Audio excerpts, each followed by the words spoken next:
মাথা আঁচড়ানোর পর যে চুল উঠে তা কি করব? গোসলের পরে ভেজা চুল গামছা দিয়ে বেঁধে নামাজ আদায় করলে কি নামাজ হবে? আমি একজনের কাছে শুনেছি এরকম করলে নামাজ হবে না, বিষয়ে কিছু বলেন। মহিলাদের নামাজরত অবস্থায় যদি আজান হয় তাহলে কি নামাজ পড়া চালু রাখা যাবে? গোসলখানা ও টয়লেট একসাথে থাকলে ওযু করলে হবে কিনা? বাথরুমে কাপড় কাচার সময় বিসমিল্লাহ বলা যাবে কিনা? চেইনওয়ালা ঘড়ি পরে নামাজ পড়া কি নাজায়েজ? জানালে উপকৃত হব। ট্যাপে ওযু করলে নিচে বালতি থাকে, ফলে ওযুর পানি বালতিতে পড়ে, সে পানি কি টয়লেটের কমোডে ঢালা যাবে? আমার মেয়ের পেটে থাকা অবস্থায় মুখে একটি দাঁত উঠেছে, এটি কোনো ভালো লক্ষণ নাকি খারাপ লক্ষণ? স্বামীর হুকুম ছাড়া বাবার বাড়ি যাওয়া যাবে কিনা? মহর পরিশোধের আগে স্ত্রী যদি মারা যায় তখন স্বামী কিভাবে মহর পরিশোধ করবে? আমি আমার মৃত পিতার নামে যাই সদকা করি তার সব কি আমিও পাবো? চলুন তাহলে আমরা প্রশ্নোত্তর আলোকিত ভবনে প্রবেশ করি। আপনি ফরাদ হোসেন আপনি লিখেছেন, বাথরুমে কাপড় কাচার সময় বিসমিল্লাহ বলা যাবে কিনা? বাথরুমে কাপড় কাচার সময় বিসমিল্লাহ বলবেন, বিশেষ করে যখন কমোডের সাথে আপনার ওই জায়গার পার্টিশন থাকবে। যদি পার্টিশন না থাকে তাহলে ওযুর সময় যেরকম মুখে বিসমিল্লাহ বলা নিষেধ, অনুচিত, মাকরুহ, ঠিক একইভাবে এখানে মুখে বিসমিল্লাহ বলবেন না, মনে বিসমিল্লাহ বলে কাপড় কাচবেন। জারিফা জান্নাত আপনি লিখেছেন, গোসলের পরে ভেজা চুল গামছা দিয়ে বেঁধে নামাজ আদায় করলে কি নামাজ হবে? আমি একজনের কাছে শুনেছি এরকম করলে নামাজ হবে না, বিষয়ে কিছু বলেন। না, এরকম করে নামাজ হবে না এমন কোনো কথা নেই। আপনি একজন নারী হিসেবে আপনার পুরো শরীর আপনাকে ঢেকে নামাজ পড়তে হবে, শুধুমাত্র মুখমণ্ডল এবং দুই হাতের কবজি আপনি খোলা রাখবেন, এর বাইরে অন্য কোনো শর্ত নেই। আপনি গামছা দিয়ে ঢাকেন বা গামছা দিয়ে বেঁধে তার উপর দিয়ে অন্য একটা কাপড় দিয়ে ঢাকেন, কোনো অসুবিধা নেই। এরপরে কাজী ফাতেমা আপনি লিখেছেন, মহিলাদের নামাজরত অবস্থায় যদি আজান হয় তাহলে কি নামাজ পড়া চালু রাখা যাবে? কোনো অসুবিধা নেই। আজান হলে নামাজ বন্ধ করে ফেলতে হবে কোনো কথা নেই। আপনি নামাজ পড়ছেন, ইতিমধ্যে আজান শুরু হয়ে গেছে, আজান মুয়াজ্জিন সাহেব দিতে থাকুক, এদিকে আপনার নামাজ আপনি কন্টিনিউ করতে থাকেন, কোনো সমস্যা নেই। এরপর জেসমিন আক্তার আপনি লিখেছেন, গোসলখানা ও টয়লেট একসাথে থাকলে ওযু করলে হবে কিনা? বাসা যদি গোসলখানা এবং টয়লেট একসাথে থাকে সেক্ষেত্রে ভেতরে ওযু করলে ওযু হয়ে যাবে, কিন্তু উত্তম হলো কমোড এবং টিপের মাঝে কোনো পার্টিশন না থাকলে, আড়াল না থাকলে সেক্ষেত্রে বাইরে ওযু করবেন, এটা হলো উত্তম। কিন্তু যদি ভিতরে ওযু করেন তাতে ওযু হয়ে যাবে, কোনো অসুবিধা নেই ইনশাআল্লাহ। সৈয়দ আবু হায়দার আপনি লিখেছেন, চেইনওয়ালা ঘড়ি পরে নামাজ পড়া কি নাজায়েজ? জানালে উপকৃত হব।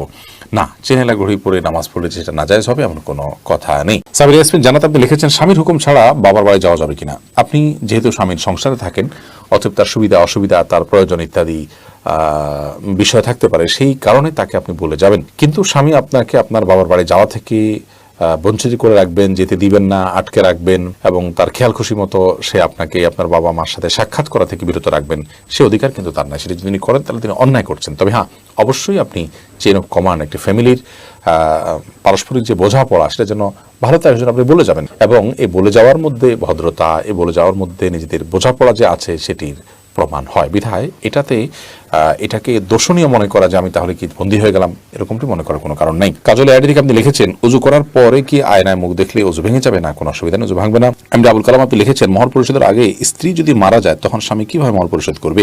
তার পক্ষ থেকে দান সদকা করে দিবেন, কিন্তু উচিত হলো জীবদ্দশাতেই মহর পরিশোধ করা। এরপর আমির হামজা আপনি ইউটিউব চ্যানেলে আমাদের প্রশ্ন করেছেন, আমার মেয়ের পেটে থাকা অবস্থায় মুখে একটি দাঁত উঠেছে, এটি কোনো ভালো লক্ষণ নাকি খারাপ লক্ষণ?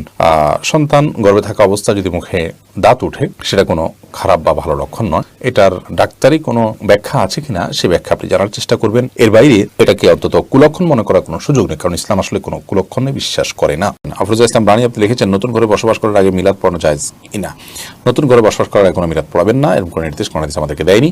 আপনি নতুন ঘরে ওঠার সময় বিসমিল্লাহ বলে আল্লাহর নাম নিয়ে উঠে যাবেন, এর জন্য আলাদা কোনো আনুষ্ঠানিকতা আপনাকে করতে হবে, কোনো বাধ্যবাধকতা নয়। হ্যাঁ, আশপাশের লোকজন বা এলাকার মানুষ কিংবা আত্মীয় স্বজনকে ডেকে আপনি দাওয়াত খাওয়াতে চান আপনার খুশি একটা উপলক্ষে, সেটা সম্পূর্ণ আপনার ব্যাপার, শরীয়তের কোনো বিশেষ নির্দেশ নাই। আর এর জন্য মিলাদের আয়োজন করতে হবে কোনো নির্দেশ ইসলাম আমাদেরকে করেনি। আইরিন সুলতানা মাহি আপনি লিখেছেন, ট্যাপে ওযু করলে নিচে বালতি থাকে, ফলে ওযুর পানি বালতিতে পড়ে, সে পানি কি টয়লেটের কমোডে ঢালা যাবে? কোনো অসুবিধা নেই, বরং ঢালাটাই উত্তম। বিশেষ করে কমোড পরিষ্কারের জন্য, টয়লেট পরিষ্কারের জন্য, বা কোনো গাছ ইত্যাদি থাকলে সেগুলোর গোড়ায় পানি দেওয়ার জন্য, যে কোনো কাজে আমরা এই পানিটা ব্যবহার করাই উচিত। কারণ ওযুর যে পানিটা, এই ব্যবহৃত পানিটা, এটা অন্য কাজে লাগানোটা কোরআন হাদিসের দৃষ্টিকোণ থেকে কোনো নিষিদ্ধ কিছু নয়, এটা নাপাক নয়।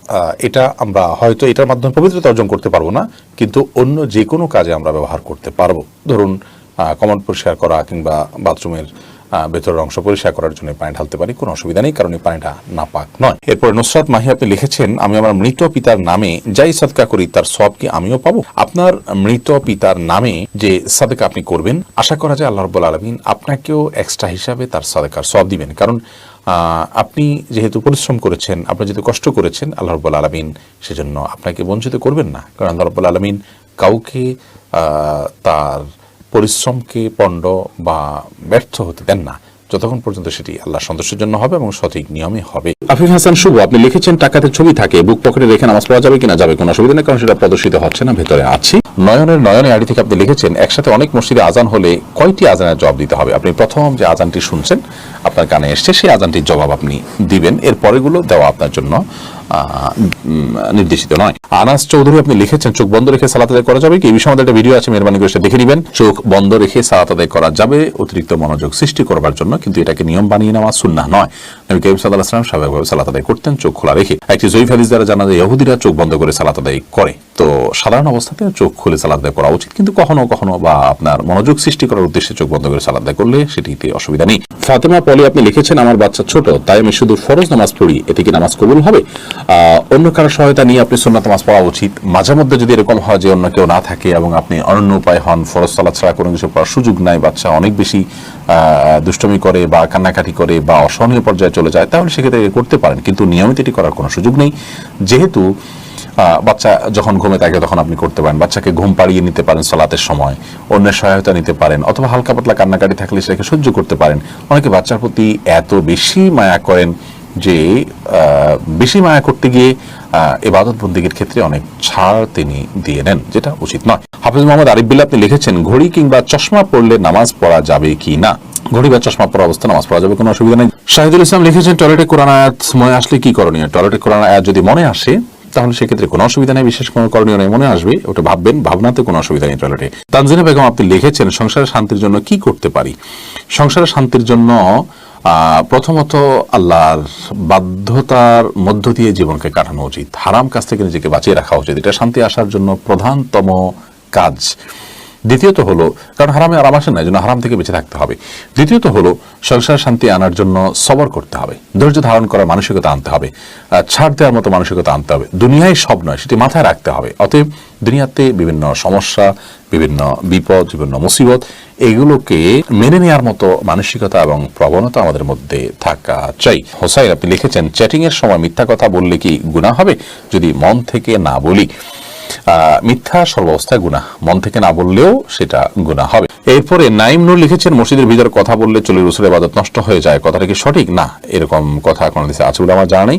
প্রয়োজনীয় কথা মসজিদের ভিতরে অবশ্যই বলা যাবে। নাজমা আক্তার লিখেছেন মাথা আঁচড়ানোর পর যে চুল উঠে তা কি করব? সেটা সবচেয়ে ভালো হয় যদি কোনো মাটিতে দাফন করবে এমন জায়গায় ফেলবেন যাতে মানুষের শরীরের অপমান বা অসম্মান না হয়। ময়লার সাথে না ফেলানো উচিত, যদি ফেলে দেওয়া হয় ময়লার সাথে তাতে কোনো বড় গুনাহ হবে ব্যাপারটা সেরকম না, এটা জাস্ট উচিত অনুচিত, উত্তম অনুত্তমের কাজ, শিষ্টাচারের বিষয়। সৈকত খান লিখেছেন বিয়ের পরে কাবিনের টাকা কমানো যাবে কি? বিয়ের পর যদি স্বামী তার স্ত্রীর সাথে আলাপ আলোচনার মাধ্যমে আপনার মাফ নেন, কমানো তো আর যাবে না, যা ফিক্স হয়ে গেছে তা। স্ত্রী যদি কোনো কিছু মাফ করেন তাহলে আল্লাহ তাআলা সে সম্পর্কে বলেছেন ফাকুলুহু হানিআম মারিআ, তাহলে সেটা তোমরা ভক্ষণ করতে পারো বা ভোগ করতে পারো। স্ত্রী যদি বলেন যে ঠিক আছে আমি তোমাকে ছাড় দিলাম, আপনি দিতে পারেন না, সামর্থ্য নাই, আপনি তার কাছে ছাড় চাইলেন, সে যদি ছাড়টা দিয়ে দেয় তাহলে সেটা ভোগ করতে পারেন। বাট এর মানে এই নয় যে মোহর পরিবর্তন হয়ে গেছে, মোহর যা ছিল তাই, সে হয়তো মাফ করেছে আপনাকে, জাস্ট এটুকু আপনি করতে পারেন।